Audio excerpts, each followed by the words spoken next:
Today we reconnect with Nina, our regular guest and mum to now 7.5-month-old little Josh, and we are tracking his exciting milestones and the messy beauty of parenting at this time. Today we talk about desperate attempts to crawl, sleep challenges, teething, and also iron supplementation.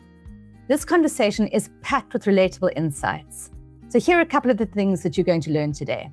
Why crawling is critical, even if it happens late. How to manage middle of the night wakings and dreaded poop parties in the middle of the night. And then we're going to have real talk on feeding rhythms, snacky breastfeeds, and mealtime hacks. And then we're going to talk a little bit about iron and which iron supplements to use and how to support your little one's iron journey. And then also why social butterflies like Josh will keep you on your toes. So whether you're in the thick of baby sleep regressions or if you're wondering if your little one will ever crawl, this episode offers both expert advice and real mum relatability. So do stick around. Please do subscribe and share the episode. And let's get started with Nina and 7.5-month-old Josh. Welcome to Sense by Meg Faure, where we make sense of the science and art of parenting. Parenting is grey, gritty, and beautiful all at once. And my life's work as a healthcare professional is helping parents feel more confident in a season that can feel really overwhelming. In each episode, we share honest conversations with real mums, dive into the science with experts, and simply make sense of it all in practical ways. This is your space. You're not alone, you're held. So let's unpack the journey of a lifetime with sense. Welcome back, mums and dads. I am so excited for today's episode because we are back with our regular guest, Nina. Now, we have been tracking Nina's journey since little Josh was born 7.5 months ago. So he's a 7.5-month-old, and his journey has been absolutely gorgeous. It's been wonderful to watch. So welcome back, Nina. Lovely to have you. It's so lovely to be back, Meg. We were just having a laugh now, hey, because we were saying, it feels like we haven't chatted in ages, but I said, I actually feel like there hasn't been the most amount of progress since the last time we did. So if it has been ages, who knows what I've been up to the last couple of weeks. You've been loving both your boys, and that's so important. So there will have been progress because when I last spoke to you, I think he was just around 6 months. And so what has happened in terms of his development? Because this is a stage where quite a bit goes on, isn't it? Yeah, no, it has. So he is still sitting really beautifully. He was then as well. So I feel like he started sitting quite early on. He's got a very strong core, really strong little body. He is absolutely desperate to crawl. And I know that last time we chatted, you shared a few little tips on crawling and maybe just trying to help that along. But he hasn't quite gotten there yet. And I actually need to go through my phone reel and just figure out exactly when 𝗦𝗁𝐶𝗰 started. I feel like it was like 5.5 months or something crazy early. So I'm like chomping at the bit for Joshy to start. But I know it's such a double-edged sword because I know that obviously it's just going to go. Life will be insane once he does. But he's pulling himself up already on all the things, on your leg, on the couch. He feels like he desperately just wants to like stand. He wants all of that. And then when he sits, I'm finding it quite frustrating with him at the moment because he sits beautifully, but if you are close by, he just wants to clamber all over you. And he often will just then sort of go over his knees onto the all fours and then sort of flop down or whatever, and then not quite get to crawling. So it almost feels like, yes, he can sit, but he doesn't want to anymore because he doesn't want to be stagnant. Yeah. So you constantly have to be there to like assist because then he goes over, starts getting into that position, and then he doesn't crawl, then he flops down and he gets frustrated. Crawling, I mean, when you say you feel like Max crawled at 5.5 months, I promise he didn't. And I'll tell you why. I absolutely promise you he didn't. Is that crawling does not happen that early. The earliest that you would see a baby crawling would be 7.5 months. And even that would be quite early. Crawling is a very interesting milestone because it's our most variable milestone. That's in rolling, but even crawling is even more so because crawling can happen as early as 7.5 months and as late as like 11.5 months. Like it's a very, very, very, very wide range. Mm. And some little ones, I mean, I don't know if you know, but I think it was not the American Association of Pediatrics, but one of the American associations actually removed crawling from the milestone chart because they said it's so variable that it might not even happen, which all the OTs and physios were up in arms about, because we all believe that crawling is the most important milestone. Babies need to crawl because it builds their shoulder girdle for fine motor control. When they move fast reciprocally, in other words, their arms and legs are going in opposite direction, messages move across the brain very quickly, which is very important for bilateral integration later. It's very important for spatial reasoning because they go under and through things, which gives them a sense of their body and space. So on a multitude of physical and cognitive learning levels, crawling is very important. It's a critical milestone. But it is so variable because some little ones will crawl really early and others really late. The important thing is not when they crawl. The important thing is that they crawl. And so even with moms whose little ones skip crawling, which I don't think Josh is going to do, but with little ones who do skip crawling, I always say to the moms, go back to it as a milestone, do lots of activities of obstacle courses when they're toddlers so that they can get this lovely crawling motion. So it is a critical milestone. One of the things that's very common, and actually I would encourage you to go and listen to Julia, who was the mum that I was tracking before you. She had little Aurelia, and in exactly this episode of Aurelia at 7 months, she was saying exactly the same things, that she looks like Aurelia is going to skip crawling because she's pulling up to stand already and trying to like get herself moving more in an upright position. And we talked about the fact that actually, because crawling is so important, you don't want to encourage walking. They will do it, they will pull up, but rather, focus on getting them crawling, and he will crawl. The only little ones that I worry about at this age, and I mean, you can tell me if this is happening for him, the only little ones that I worry about is when if they lie on their tummy and they go into an extended banana, almost like arms up in the air. So they're lying on their tummy, arms are up in the air, feet are up in the air backwards, like that arch. Those babies who very arch the minute they're on their tummy, they often tend not to crawl. And the little ones who've never rolled also tend not to crawl.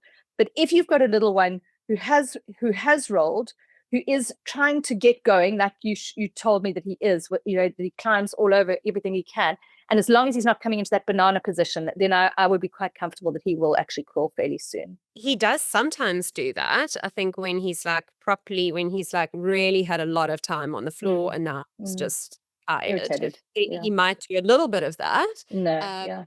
But mostly if he's sitting, he'll sort of go over and he'll rock forwards and backwards onto his knees and on the front, and then he'll sort of just push back again and be like, I'm not going to move just yet. Yeah, so that's perfect. Yeah, otherwise he'll sort of push himself up on his front, and he can now even sort of, if he's on his front or his back, he can get into a sitting position on his own. Wow. Last week we found him like he'd just woken up and he sort of had just sat up in his cot on his own. So we were like, okay, that's quite early. So that's quite incredible actually, because the coordination of getting from horizontal into sitting is actually very, very complicated. And you've got to have very good muscle tone and very good rotation to do that. So that is a milestone. If other moms are listening and their little ones are not getting themselves into sitting from lying down, don't worry about it, because actually he's definitely ahead of the curve. So I have got no concerns about whether or not he's going to crawl. He will crawl.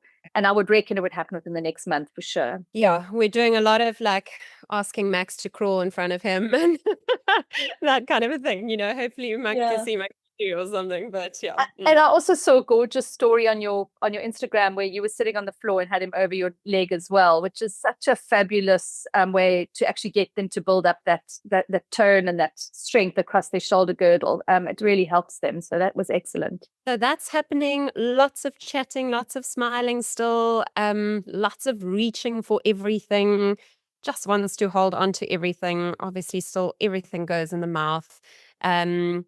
Food-wise, I guess that's obviously developmental as well. He is enjoying all the different foods. We're trying, as we've chatted previously, to try and do a combination of baby-led and parent-led. So lots of like pieces of bread and biltong sticks and all of that. That's lovely. Keeping him busy while I'm sort of trying to pop some proper nutrition in the mouth. That's brilliant. Yeah. So Nina, what are your go-to meals at the moment? Considering you've got a toddler, you and your husband, and then also a 7.5-month-old. Are you Are there some meals that are meals for you that you could share with us? Yeah, definitely. I mean, I would say that the meals during the day I keep quite simple. So it's either, it's in the morning, I'll either do maybe a little like fruit cube type thing that I've mashed up previously, and then I'll add um a little bit of oats or whatever it is, and obviously heat it up just to thicken it up out a little bit, or add some peanut butter to that, or a banana mushed up, or an avo or something like that. He also really loves little bits of egg, so if I'm doing that for 𝗕cie, then I'll also just chop that up super fine and give that to him. At night, I've also just started doing a lot of the meals that we're making, because we try and sort of, still keep it not super salty and all the things for Max. So I'll just take some of that, whether it's a spag bowl. I mean, we've done like a Sunday roast where we've chucked all the ingredients together and just mushed that all up. So that kind of a thing. And then just try and give that to him. Again, sort of trying to keep that, as we've spoken previously about, making it a social thing where he's eating similar stuff to us. We're just feeding that through to the whole family. So that kind of thing. Yeah, straightforward. And what are you, in terms of snacks, what are you giving him at snack times? Because at this age, he should be having, and you can tell me whether or not he is having this, he should be having 4 milk feeds a day. And then usually at around about this age, they'll start to drop either their mid-morning or mid-afternoon milk. They just don't drink as much of it. And then you start to replace that with a snack. Is that kind of what he's doing? He's having about 2 snacks a day and then 3 meals. So in terms of snacks, I'd either give him a little bit of yogurt. At the moment, he's a bit sickly, so I'm just trying to steer clear of dairy while he's got the cough. But that kind of thing, or a bit of avo or something like that, or peanut butter. He just chows it straight from the spoon. Oh, that's lovely. I feel like that's a never-ending sort of just irritation for me, because I'm still struggling with this little boy who just finds the whole world so fascinating. Yes. Again, during the day, if it's not a pre-sleep feed and it's sort of, in a dark room, absolutely no distractions. Literally, even if I sit in a quiet room, like like our bedroom that's not dark, he'll just find the cushion on the on the couch fascinating or something and just bail. So that's a little bit, I still feel like our day feeds quite snacky. So I'm sort of like trying to get it in whenever. But then I'm also just starting to do a bit of bottle, and he's loving just lying on the floor with the bottle and just himself out. So it's a bit, I can't actually confirm on how many feeds he's doing because it's all over the place, but yeah. Yeah. So that's an interesting one. I mean, a couple of things there. The one is that we've spoken about the fact that he's a social butterfly, and that our social butterflies do tend to become quite fussy with the breastfeeds, because it's just too sedentary for them. They just want to get on the go. They want to just take care of their hunger quickly and move on. And so they do become very tricky to feed. So option one, which I mean, what I'm hearing you say is to go, well, we'll just, kind of not be more too rigid about how much milk. We'll feed him when it appears he's a little bit thirsty or hungry. And so you might be ending up with like 8 or 9 snacky milk feeds in between meals. Now, in principle, you want to try and aim for a little bit more of a routine with milk, just because very often if you're filling up a lot, if they're filling up a lot on milk, they then actually go off their solids.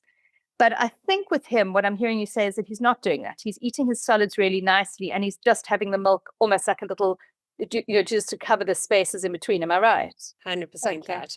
Well, then, and I do find that, like, if he is very thirsty, he'll take the no matter where he is. So I'm kind of, I'm almost just taking his lead, as I tend to do as a mom, to just see, well, it's fine. He's distracted. He actually just wants to play. He's not that thirsty. Cool. Let's move on. Let's try again later. And he might take a full feed when he is ready. And this is why I've just really loved our conversations, Nina, because it is a different way of parenting than the way that classically often gets pushed out, which is a lot more regimented. You are a much more organic mom in many respects, in that you go with the flow, and that's I think it's really refreshing to hear that.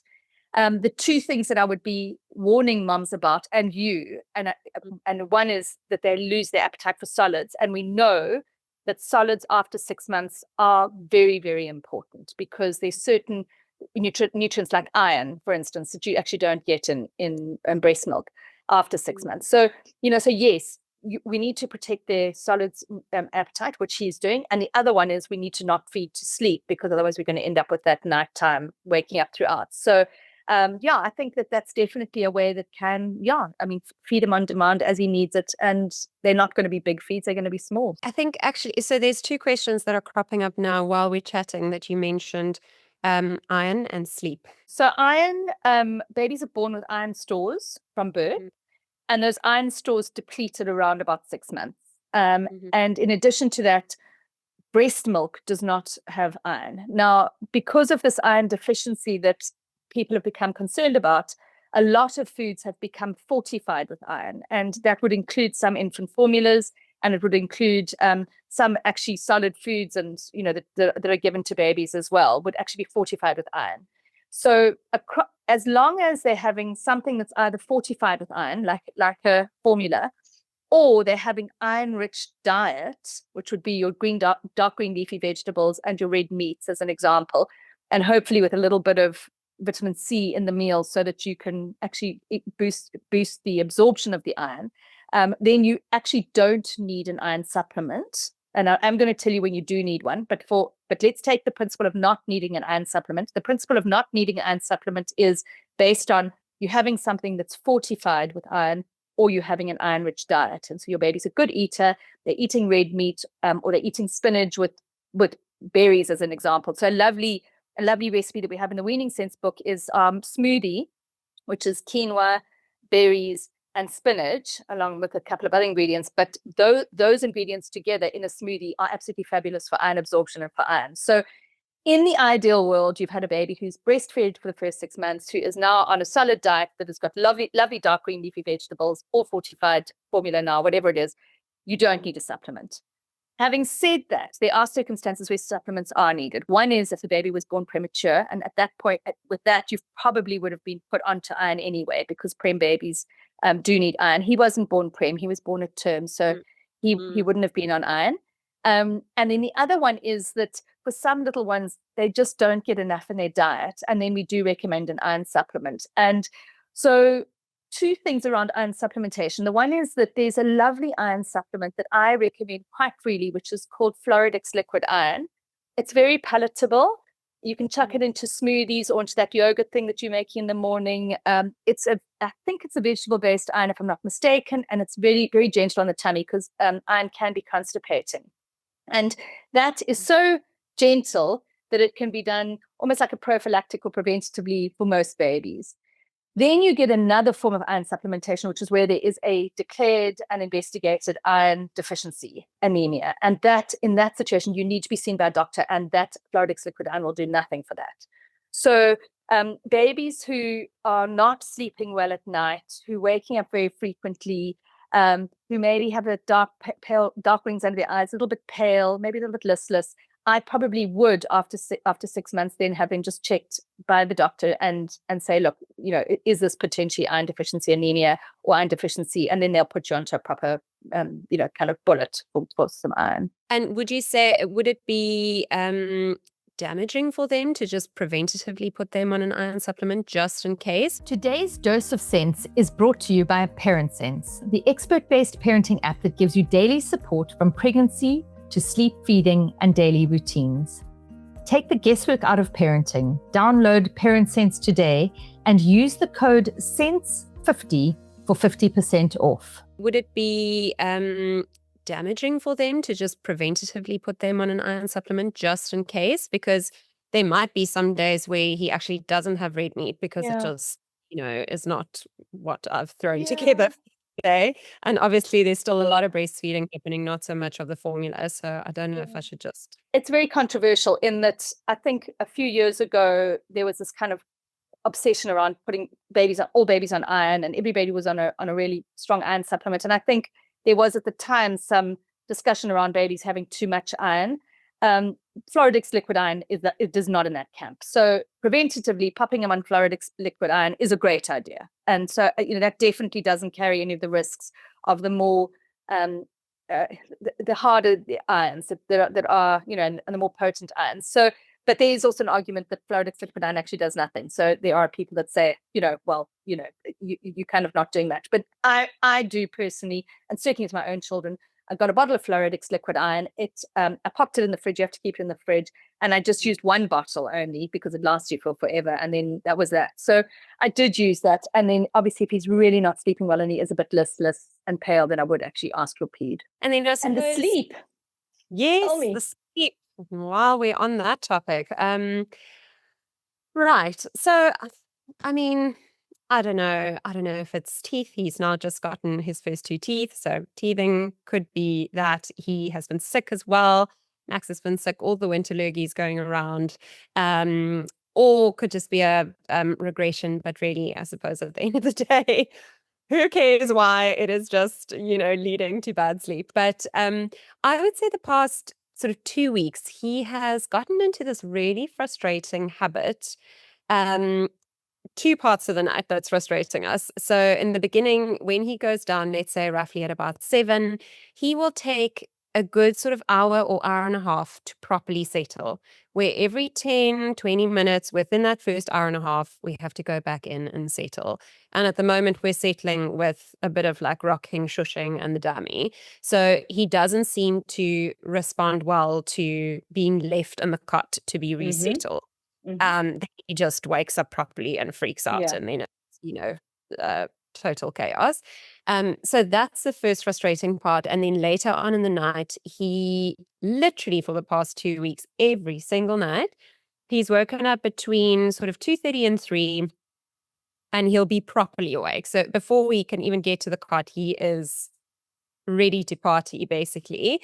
And then, I'll usually try and first just settle him, normally, let's say with a dummy. If that doesn't work, then a bit of boob. And then I don't know if it is because he gets a feed and then that sort of kickstarts his tummy. A few times he'll maybe wee so much that he'll wet himself. So then it's obviously nappy change and that wakes him up even further. And then once he's put back in the cot, he'll poo. And literally this has been happening every single. So then he's like really, really awake, this little dude. And this is now like an hour and a half, 2 hours down the line when he's been awake for. And then it just takes forever to settle him. So I'm just not quite sure. What I'm worried about is that suddenly this is now a nightly thing. And if anything that can be done around that. I know that he is unwell. So obviously, like, I don't want to, do anything drastic. No. And I don't care for him at night. But does this? Oh, yeah, the pooing in the middle of the night is a really, really tough one. By the way, it's highly unusual because we actually release neurotransmitters that tell our brain not to poo at night. We're sleeping now, we're not going to poo. So there's nothing you can do about it, and you have to change the nappy. So there's just no way around that. And it will change. I mean, our poo routines they do change, and we generally fall into regular rhythm in daylight hours of 𝗦𝗂𝗄𝗏. But I can hear your frustration, and there's nothing we can do for that one. But I just want to go around a couple of things. So he's 7.5 months. What are his day sleeps at the moment? So he's down to 2 naps now. It's roughly in total, I would say he gets between 2 and 2.5 hours of naps. So no, between 2 and 3, I would say. So usually his morning nap is around 45 minutes, and then his afternoon nap is between an hour and a half and 2 hours. And we try not to have him wake up after 4:30. So that's sort of the hard close on naps. What I have been wondering is, are we maybe feeding him for his supper time a bit too late? And then that's, he doesn't have enough time to digest properly. And that's when a poo happens at night. So that's just something to mention. He tends to now eat sort of between 5:30 and 6 when all of us are eating with Max. So maybe, I don't know if that needs to be brought forward to 5 or something, just to give him a little bit more time. You could definitely experiment with that. I mean, look, the 2 naps at this age, it is quite early to have moved him on to 2 naps, but you obviously weren't managing to fit in the 3rd nap because that afternoon sleep is quite long. So I refused it. So it was just. And the amount of sleep he's having and the 45 minutes and then the 2 hours in the afternoon is actually spot on. So I wouldn't be adjusting that. The one thing that I potentially would be looking at is how much movement he's having during the day. Social butterflies need a lot of movement. And what you could do, what I would suggest is that at about 4 o'clock in the afternoon, just before you do dinner and everything, I would actually put him in a swing and really like swing him for a good 10 minutes. So that's one of the things I would do. That vestibular just tends to help. Also, once he starts crawling, he's going to be getting the proprioception, and that tends to help as well. So those two things could be quite helpful for his wakings.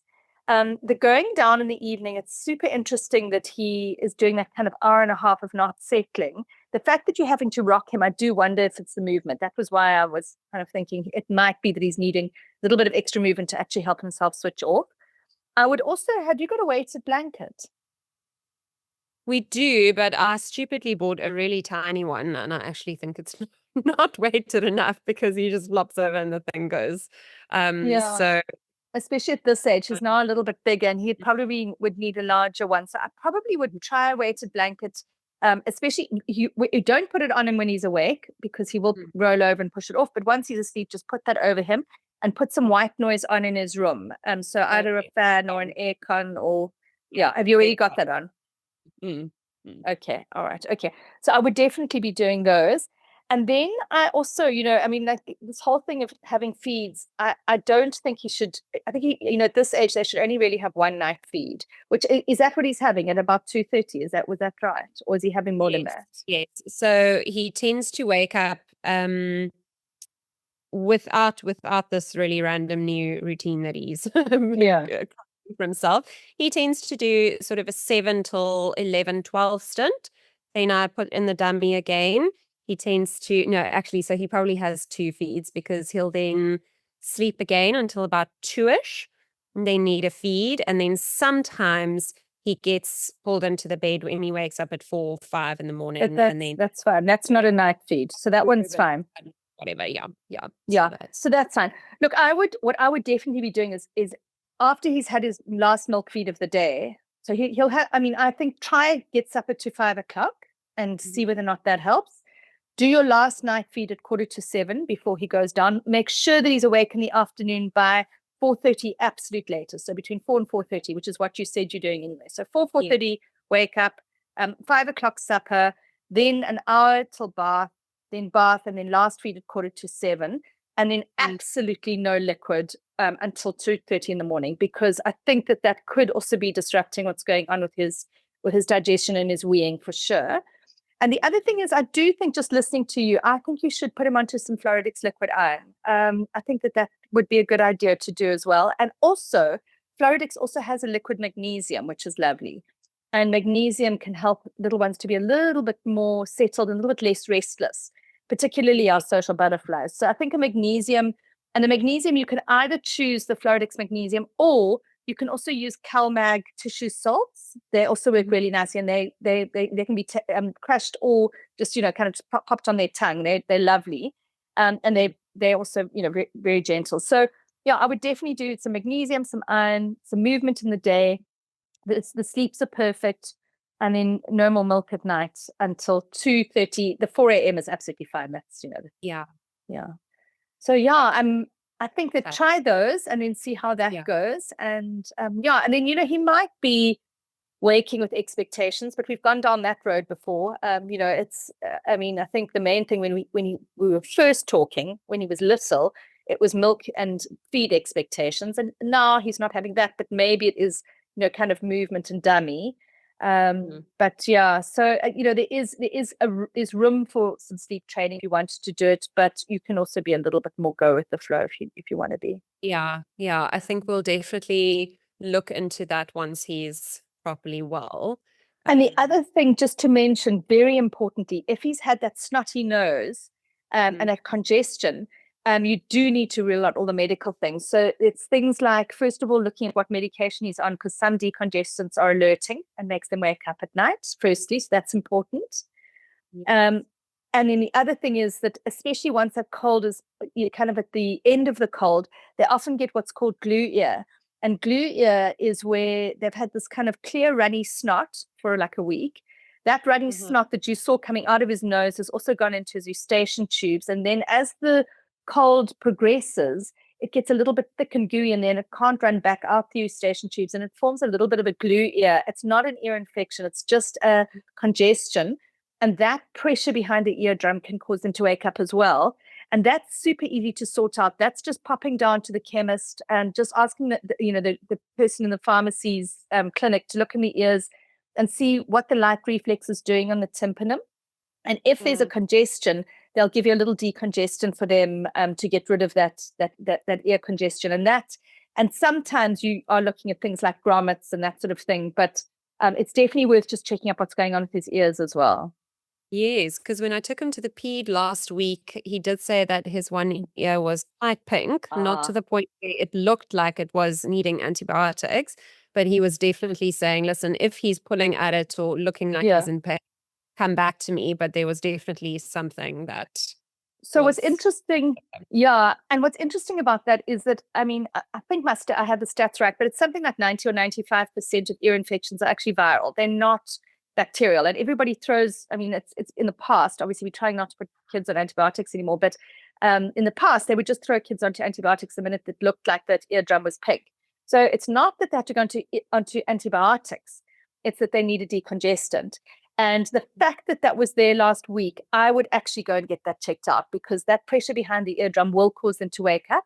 And it's not so much that they need to go into antibiotics, it's actually that they need to just have a little decongestant that, it's safe for babies. So go and get that checked out. Well, that's so lovely to catch up, Nina, and we'll definitely catch up. I'm absolutely certain the next time we do, he'll probably be crawling, but it has been lovely to chat.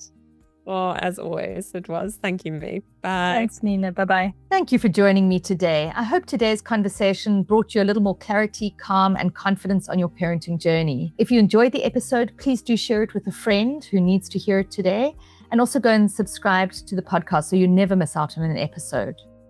I'll be back next week with another episode, same time, same place, and always here to support you. And in the meantime, download the Parent Sense app to take the guesswork out of feeding, sleep, weaning, routines, and everything in between.